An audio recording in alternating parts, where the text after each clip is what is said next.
Picture this. It's August of 1981 and you're a teenager. The summer is long and hot and full of nothing. Your radio plays the same 15 songs on rotation, and you've long since memorized every lyric, every guitar break, every drum roll fill. You know the music by heart, but you've never seen it. Then something changes. A friend calls you over to their house. You crowd around a small television in someone's living room, and a jingle cuts through the static with a claim so bold it almost sounds like a dare. I want my MTV.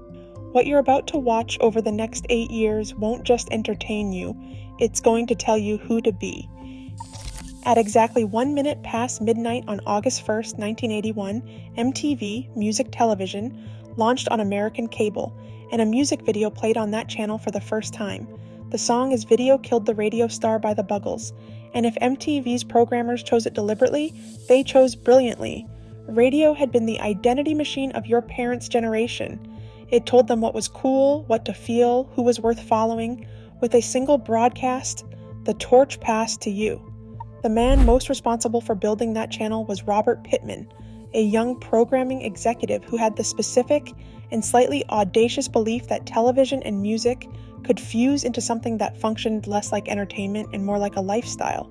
Pittman, working under the Warner Amex Satellite Entertainment banner, understood that the audience he was chasing didn't want to be talked at.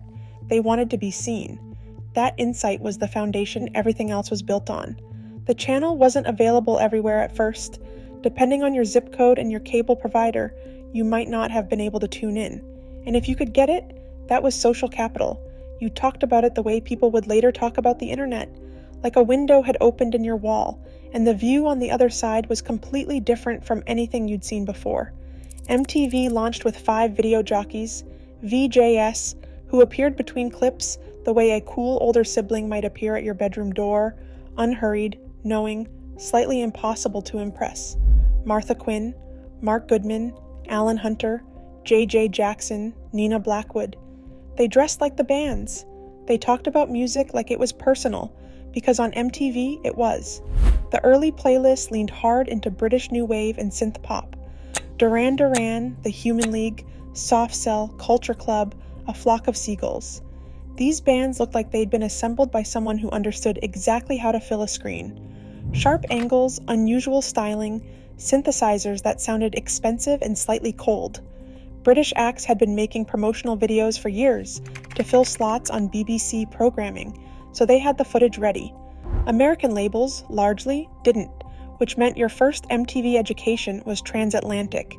Music historians would later call it the second British invasion, and that label fits the same way the Beatles and the Stones had crossed the Atlantic 2 decades earlier on radio waves. Duran Duran and Culture Club crossed it now on videotape, and it felt exactly right, because it felt like nothing your parents would recognize. That was important. That was the whole point. Something happened to your wardrobe between the fall of 1981 and the spring of 1982, and you didn't fully notice until later.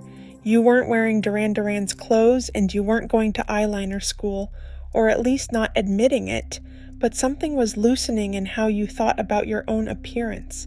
Some old idea that music was heard and not seen was dissolving. You were beginning to understand that a band had a look, not just a sound, and that the look and the sound were one sentence. Adam Ant wore military jackets and war paint and was somehow completely serious about it. Boy George stacked hat on hat and dressed in a way that defied any category you had available. Cyndi Lauper dressed like a thrift store had exploded in a confetti factory, and it worked, because she made clear she'd meant to do exactly that. Even the commercials on MTV were telling you something. The brands advertising on the channel weren't talking to you like a child. They talked to you like someone with opinions and money and a sense of where things were headed. Video games, fast food, clothing lines that wanted you to know they understood you. They'd correctly identified that MTV wasn't a television channel. It was a frequency, and your generation was the only one tuned in. Your parents didn't quite get it. Your teachers didn't entirely understand it. And that wasn't a flaw. That was the feature. By early 1983, MTV had a problem it wasn't quite admitting to itself. The channel's playlist was almost entirely made up of white rock and new wave acts. When record labels submitted videos by black artists, the response from MTV's programming executives tended to be some version of, "That's not what our audience watches." It was a narrow and damaging posture, and it held for about 18 months. Rick James had said it out loud. He had gone on record calling MTV out for excluding black artists from rotation, and the criticism landed in the industry even if the channel did not immediately respond to it. Then Michael Jackson's Billie Jean was released as a single in January of 1983. It went to number 1 on the Billboard Hot 100 almost immediately, and it stayed there for 7 weeks. The entire country was buying and playing and loving this record, and MTV still would not put the video in rotation. The official position was that black music did not fit the channel's rock-centered format. Walter Yetnikoff, president of CBS Records, picked up the phone. The message he delivered to MTV was not subtle. He demanded they put Michael Jackson's video on the air, or he would pull every CBS artist from the channel entirely, and then go to the press and explain exactly why. MTV backed down. Billie Jean premiered on March 10th, 1983, and went into heavy rotation. If you were watching the afternoon it first played, you felt something shift. The video showed Michael Jackson moving across a stretch of pavement, and every tile he stepped on lit up beneath his feet, as if the ground itself couldn't contain what he was doing. It wasn't a concert clip. It wasn't a performance captured on video. It was something new, closer to film than television, closer to choreography than anything the channel had aired before. Weeks later, Beat It followed. And then in December, a 14-minute short film called Thriller arrived with a budget of $500,000, direction by John Landis, and Vincent Price narrating over a zombie choreography sequence that you wouldn't forget if you lived to 100. It wasn't a music video in any way the format had previously defined itself. It was a film, released alongside an album, built to live on a specific channel that now had no choice but to acknowledge what Michael Jackson had understood before anyone else. The music video was an art form, and art forms don't have ceilings. The door opened. It didn't fully close again. On September 14th, 1984, you had plans. MTV had announced the first ever Video Music Awards, the VMAs, a ceremony to honor the very art form the channel had both popularized and helped create. The trophy was a small silver astronaut standing on the moon, and it would come to be known as the Moon Man. The venue was Radio City Music Hall. The opening performer was Madonna. She descended from a 17-foot wedding cake in a white lace dress, a veil, layered pearl necklaces and crucifix earrings, a boy toy belt buckle, and fingerless gloves.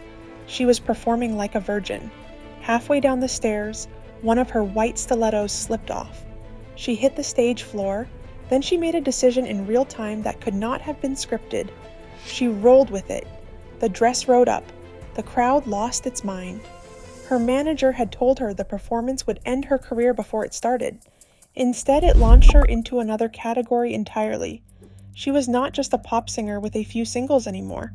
She was a position you could take, a persona you could attempt to inhabit, a silhouette you could approximate at school dances and Halloween parties and in the privacy of your bedroom mirror. The VMAs had announced themselves as something that would become an annual cultural event, the one night per year when the music world compressed itself into a single broadcast and dared you to look away. An appointment, something you watched not because it might be good, but because it would happen, and you needed to have seen it when people talked about it Monday morning. Your bedroom wall updated itself again that fall.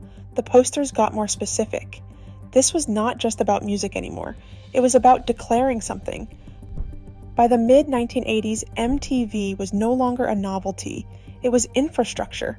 The question wasn't whether you watched MTV. The question was which part of MTV you watched and what that said about you. Were you a Madonna person, a Duran Duran person, a Motley Crue person, a Prince person? These weren't just musical preferences, they were positions on a map of identity that MTV had helped draw, and everyone around you was using that map whether they admitted it or not. Hair metal colonized a huge section of the channel. Motley Crue, Poison, Warrant, Rat, Whitesnake. These bands had understood something essential about the visual medium from the start. Spectacle sells in a way that craft sometimes doesn't. Big hair, leather trousers, videos shot in half-lit clubs in California sunshine with excess framed as aspiration. If that was your corner of the MTV universe, your hair went up, your jeans got tighter, and you practiced a certain expression in the mirror, half cool, half challenging, that you planned to deploy at some undefined future moment when it would be required. If you were a girl watching in 1985, Madonna had handed you something more complicated and more powerful than a fashion template. She wasn't asking permission. She wasn't explaining herself. She was assembling herself in public, in real time, in front of cameras, and what she was building kept changing, which meant you kept watching. Girls who followed Madonna weren't simply copying a look. They were practicing a posture, an orientation toward the world that said, I decide what I wear, what I mean, and what you're allowed to say about it. And that door that Michael Jackson had shouldered open in 1983 kept swinging wider. Run DMC, Whitney Houston, Janet Jackson, Prince, who had never needed anyone's permission. The channel was becoming something more genuinely plural, not without contradiction, not perfectly, but you could sit in front of the television on a Tuesday afternoon in 1986 and see a version of the world that was broader than the one immediately outside your window. That wasn't nothing. That was, in many ways, everything. By the late 1980s, the music video had grown up. Directors started to be credited, and their names started to matter. Russell Mulcahy, David Fincher in his earliest work, Tarsum Singh. The videos they made were getting longer, stranger, more cinematic, more willing to exist as something separate from the song, a companion piece rather than an illustration. You had already seen this coming.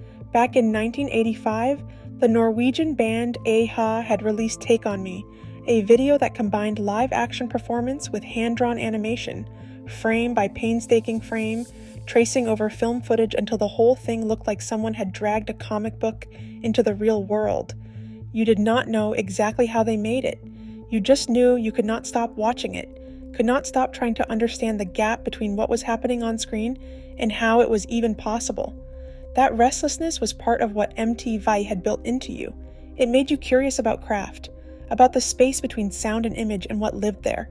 By 1988 and 1989, the budgets had climbed, the concepts had gotten wilder, and the music video was not a promotional tool anymore. It was the thing itself. Peter Gabriel, George Michael's Faith era, the early rumbling of something massive building in the Guns N' Roses camp. The form had found its language, and that language was cinema. Compressed, scored, delivered in 3 to 5 minutes, but cinema. And MTV, with almost perfectly terrible timing, was beginning to drift away from it.